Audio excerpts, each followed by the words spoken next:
Rain poured hard on the roof of a small house in Georgia. Kayla Evans, just 26, stood at the front door with a small suitcase. Her face was wet, not just from the rain, but from crying. One hand held her suitcase. The other gently touched her pregnant belly. Her father, Ronald Evans, stood in the doorway, his face hard and full of anger. "You got yourself pregnant," he said coldly. "Now get out. You're not my daughter anymore." Kayla's voice shook. "Daddy, please, just let me stay tonight. I have nowhere else to go." Ronald pointed toward the road. "Figure it out. You made your bed. Now lie in it." From the kitchen, Linda Evans, her mother, stood quietly. She didn't say a word. She held a dish towel in her hands, tears running down her cheeks, but she didn't move. She didn't stop him. "Mama," Kayla whispered, hoping for even a little support. Linda's lips moved, but no words came out. She looked away. Ronald threw Kayla's phone at her feet, a cheap prepaid one. "Take your trash and go." Then he slammed the door in her face. Just like that, she was outside, alone. Rain soaked her clothes. Her hair stuck to her face. She looked down at the broken phone on the ground. Her hands shook. Her baby kicked inside her. She stood there, hoping someone would open the door. But no one came. The house stayed dark and quiet. So Kayla wiped her face, picked up her bag, and walked away into the storm. She had no plan, no money, no one, just her unborn baby, and the pain of being thrown away by the people who were supposed to love her most. Kayla was the shining star of her high school, top of her class, captain of the debate team, and a girl with dreams bigger than her small Georgia town. She wasn't just a student. She was the student everyone looked up to. Every report card was perfect, every teacher's comment glowing with praise. Kayla worked hard, not just for herself, but for the man who made sure everyone knew about her success, her father, Ronald Evans. Ronald wasn't just proud, he was obsessed with image. At church every Sunday, he stood tall, chest out, telling the congregation about his daughter, the model Christian girl who would soon attend Spelman College, a prestigious school he boasted would put our family on the map. For Ronald, Kayla's achievements weren't just her own.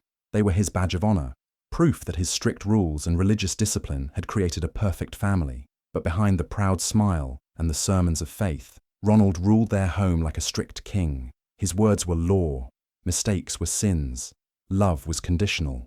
Kayla learned early that to please her father, she had to be flawless. No room for error, no room for her own feelings.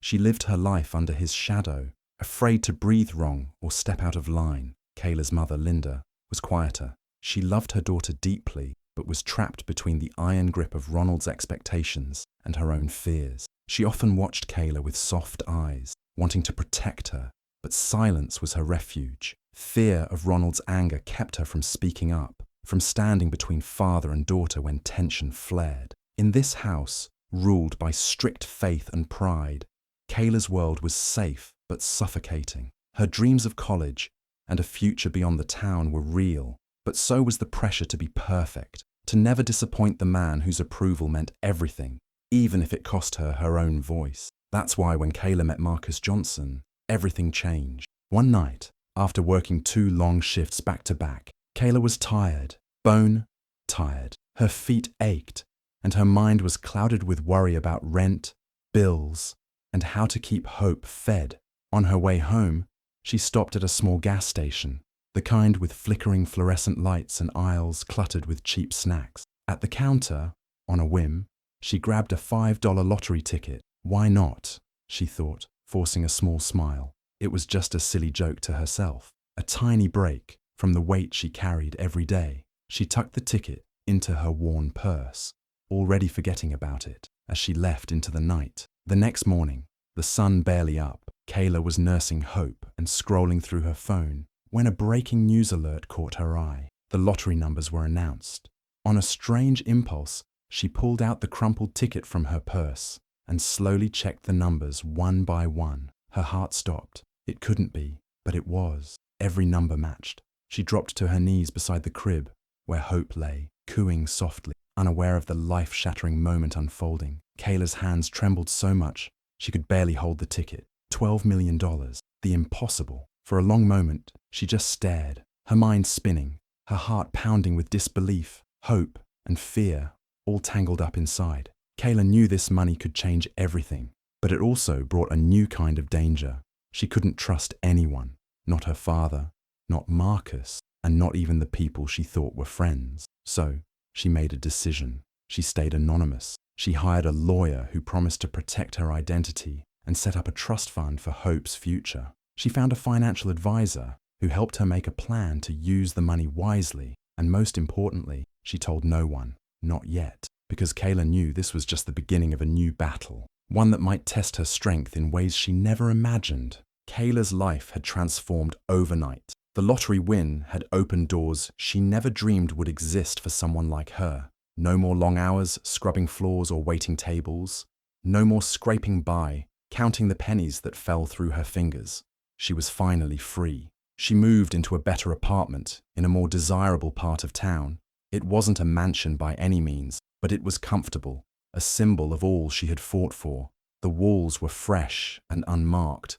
The floors were polished wood, and the view from the window gave her a glimpse of a world where anything felt possible. It was a far cry from the dingy studio she'd shared with Hope, where the sound of the walls felt like they were closing in on her.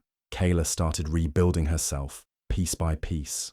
She enrolled in online classes, determined to finish what she started. Education was always something she had been passionate about, something she held on to during her darkest moments, but never had the opportunity to pursue. Now, with a steady income, she could chase that dream. She threw herself into her studies, spending late nights hunched over her laptop, absorbed in the lectures, the assignments, the textbooks. Her confidence began to return, bit by bit. She swapped her old, worn clothes for nicer, more professional ones. She no longer needed to wear a uniform to her job at the diner or the janitorial service. She could dress for herself, for the person she was becoming, not just the person she had to be to survive. Her face brightened as she smiled at herself in the mirror, something she hadn't done in years. She began holding her head higher when she walked out into the world. For the first time since she left home, Kayla felt in control. The weight of survival had been lifted, replaced with the weight of ambition. Her dreams were no longer distant wishes. They were right within her grasp. She was reclaiming the future that had once been so uncertain, and she would no longer let anyone, especially her parents, distract her from the life she was building for herself and Hope. But the more her life improved, the more people began to notice. Kayla hadn't been prepared for the way the small town would react. She'd hoped, maybe foolishly, that things would stay quiet, that her past would remain buried. But small towns thrive on gossip, and her winning the lottery was like throwing gasoline onto an already burning fire. It didn't take long for the news to make its way to the church, the heart of their community. Ronald, her father, was the spiritual leader there, the man whose word was gospel, whose image was everything. He walked tall with his chest puffed out, his shoulders stiff with the weight of his self-imposed righteousness. But when the whispers started, they shook him to his core. "Isn't that your daughter? The one who won the lottery?" Ronald's blood ran cold. For a moment, he couldn't even process it. He thought it was a joke, a rumor someone had made up. But as more people began to talk, as the questions grew louder and the eyes on him grew more inquisitive, he realized that it wasn't a joke. His own flesh and blood had done something big, something he could no longer control, and it sent his pride into a spiral of rage. The thought of his daughter, the same one who had caused him so much shame years ago, now standing on a pedestal of wealth and success, filled him with a strange mixture of disbelief and fury. But beneath it all, something else twisted, something darker, the same thing that had driven him to treat her as he had all those years ago, a desire to reclaim what he had lost, to take back control. But Kayla wasn't a naive girl anymore. She was a woman who had fought for everything she had, and she wouldn't just hand it over to him. It was Linda who reached out first. She called late one evening, her voice quivering with emotion. "Kayla, I'm sorry. I never should have let him throw you out like that. I should have protected you." Kayla's chest tightened. She had thought about her mother often, the woman who had raised her, yet stood silently by while Ronald had cast her aside. The woman who never stood up for her, never fought back against the emotional cruelty that had become a constant in their home. Kayla had wanted to forgive Linda for years, but it wasn't that easy. The hurt was too deep, too raw. Still, there was something in Linda's voice, genuine regret, or maybe desperation, that made Kayla listen. even if she didn't want to. I want to see Hope, Linda added, her voice pleading. I miss her so much, Kayla. Please. Kayla wanted to scream, to demand an apology that felt real. She wanted to ask her mother why she had let Ronald do that to her, but instead, she stayed silent. I'll think about it, she finally said, the words coming out more harshly than she intended. But I can't just forget what happened. Linda choked back a sob, her voice breaking. I know, honey, I know. Kayla ended the call, her hands shaking as she put the phone down. There were so many emotions swirling inside her: anger, sadness, confusion. How could her mother, the woman who was supposed to love and protect her, just stand by while she was thrown away like trash? She had always been the one who tried to please Ronald, who never fought for herself, let alone for Kayla. And now, after everything, she wanted to show up and pretend nothing had happened. Kayla couldn't just forget. It was inevitable. Ronald was going to show up. Kayla knew it, felt it like a weight pressing down on her chest. He had tried to control her for her entire life, and now, with her new wealth, he was angrier than ever that she had slipped from his grip. She was at her apartment, sitting on the couch, sorting through some papers for her next class. When she heard the knock, her heart sank. She stood up slowly, walking toward the door with a mixture of dread and resolve. When she opened it, there he was, Ronald, standing in the hallway, looking like he had stepped out of a memory she had long tried to forget. His eyes were cold, but masked with a strange, almost desperate warmth. We need to talk, he said, his voice soft, almost pleading. Kayla stared at him, arms crossed. What is it, Dad? What could you possibly want? He stepped forward, pushing the door open slightly, trying to force his way in. I know I messed up, Kayla. I'm sorry for how I treated you, he said, his voice shaking, but she didn't buy it. You kicked me out when I was pregnant. You didn't care if I lived or died. Now you show up after all this time acting like nothing happened. Why now? He swallowed hard, looking down for a moment, then meeting her eyes with a look of false sincerity. We all make mistakes. I was wrong, Kayla, but we're still family. We can fix this. Fix this, she repeated, almost laughing. You threw me out with nothing but a suitcase and a baby. You never once called to see if I was okay. And now you're here, after I've made something of myself, asking me to just forget it. He stepped closer, his eyes widening. I didn't know what to do back then. I was ashamed. I was angry, but I'm asking you to forgive me. I want to be a part of your life again. Kayla's hands tightened into fists. The anger she had buried deep down for years started to rise to the surface. The betrayal, the abandonment, the isolation, it all hit her in a rush, and she could feel the tears welling up, but she refused to let them fall. No, she said, her voice trembling with cold certainty. You don't get to walk back into my life after everything you did. Not now. Not ever. His face twisted with frustration, and he tried one last time, his voice low and pleading. Kayla, I'm sorry, I was wrong, but we're family. I don't want to lose you. Kayla took a deep breath and shook her head. You lost me a long time ago. She slammed the door in his face, standing there, her heart pounding. She wasn't sure what hurt more, the betrayal of her father, or the hollow ache left by the mother who had never fought for her. She turned away from the door and collapsed onto the couch, feeling the weight of the years press down on her again. This time, though, it felt different. This time, she wasn't the broken girl she once was. She was someone who had fought for her future, and she wasn't going to let anyone, not even her parents, take that from her.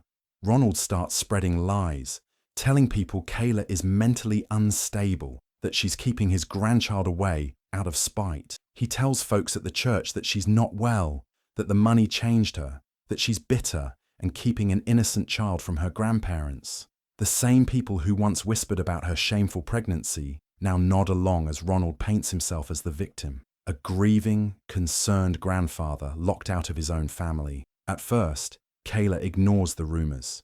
She keeps to herself, focused on raising Hope, who is now 4 and full of life and questions. But then Ronald takes it further. He files for grandparents' rights in court. The legal notice comes on a quiet Tuesday morning. Kayla finds the envelope stuffed in her mailbox, marked in bold red ink. Superior Court of Georgia, petition for visitation rights.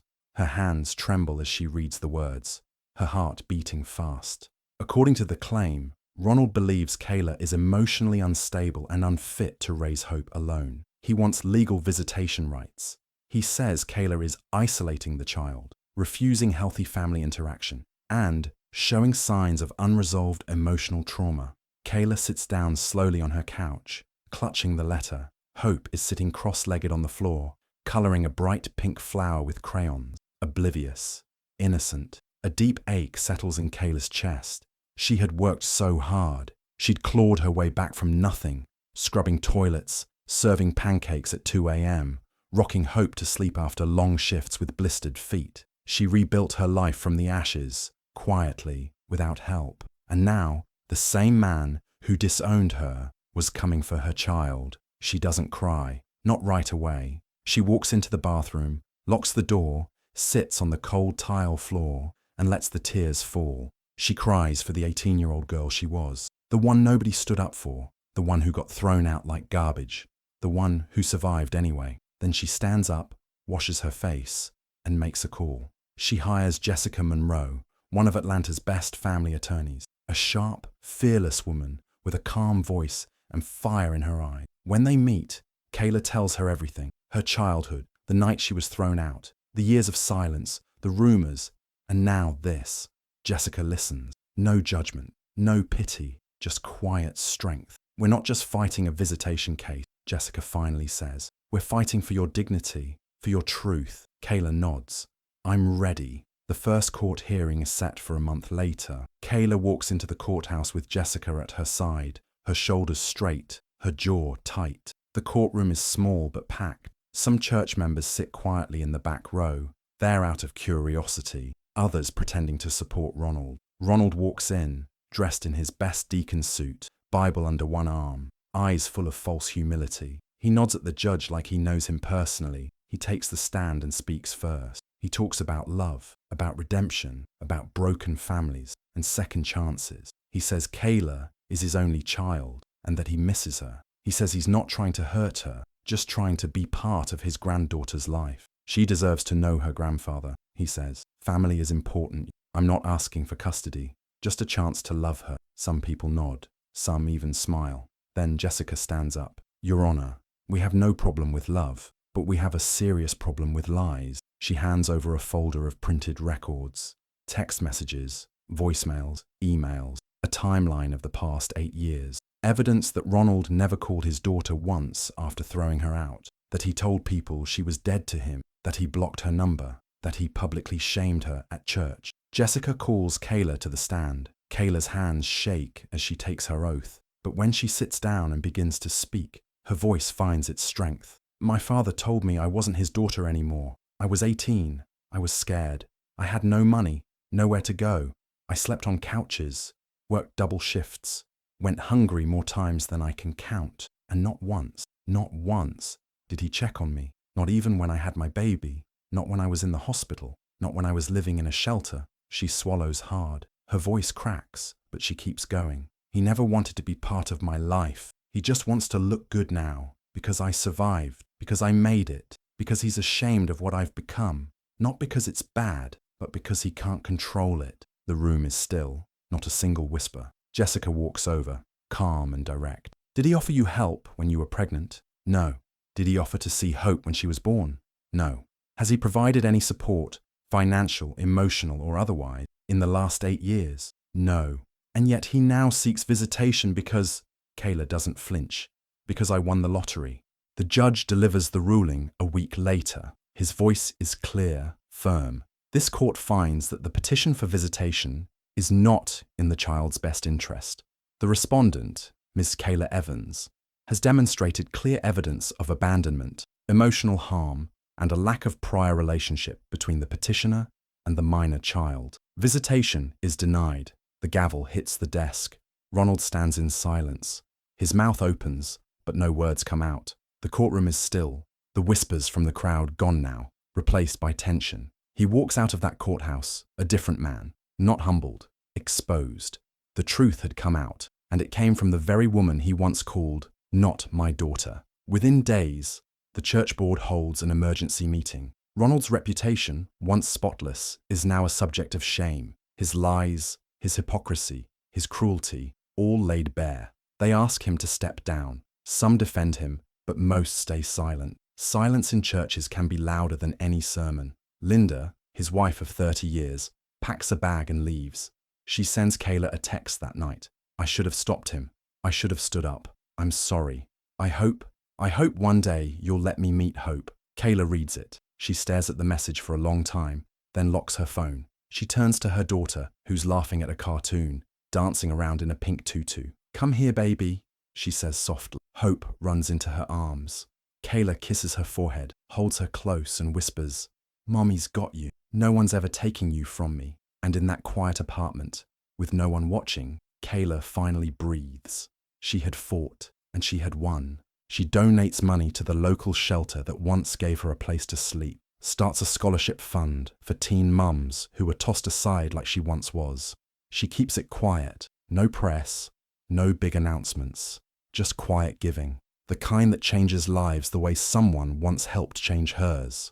At night, when Hope is asleep and the house is still, Kayla writes letters to the girl she used to be, letters she'll never send, just her way of letting go of the pain, of releasing the weight. She graduates from college with honors, business administration. Her name is called over the speaker in a large auditorium. The crowd claps, but one voice claps louder than the rest.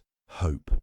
She sits in the front row, wearing a tiny white dress, clapping with her little hands and yelling, "That's my mommy!" Kayla laughs through tears as she walks across the stage. It's the proudest moment of her life. Linda, now divorced and living alone, reaches out more often. It starts with short phone calls, then small visits. At first, Kayla keeps her walls up, but with time, they soften. One Sunday afternoon, as they sit together in Kayla's kitchen while Hope plays nearby, Linda finally speaks the words that have sat heavy in her chest for years. I didn't stand up for you. I let him put you out when you needed me most. I have to live with that, Kayla, but I want to be in your life now, in Hope's life, if you'll let me. Kayla looks at her mother, the same woman who once stood frozen in that kitchen, afraid to speak. Now she's here, broken but honest, trying. Kayla doesn't speak right away. Her heart is pounding. So much hurt, so much history, but also something new, healing. She nods, eyes full of tears. I'll try too. Linda reaches across the table and holds her hand. For the first time in years, it feels like a beginning. Not perfect, but real. Kayla opens a small business, Hope Rising, a community wellness center for single mums. It offers childcare, job training, emotional support. She hires women who were once in shelters, who've known pain, who know how to hold others through it. People start to recognize her in town, not as the girl who got pregnant or the girl who won the lottery, but as the woman who built something out of nothing. She never returns to the church. Not once. But sometimes she passes it on her way to drop Hope off at school. And every time she drives past those tall stained glass windows, she smiles, not with bitterness, but peace. She remembers who she used to be and who she became in spite of it all. The people who walk away when you're at your lowest don't deserve a seat when you rise. Thanks for watching till the end. If this story moved you, please like, share, and subscribe. Your support means everything. Check out the videos on your screen. More emotional stories you won't want to miss.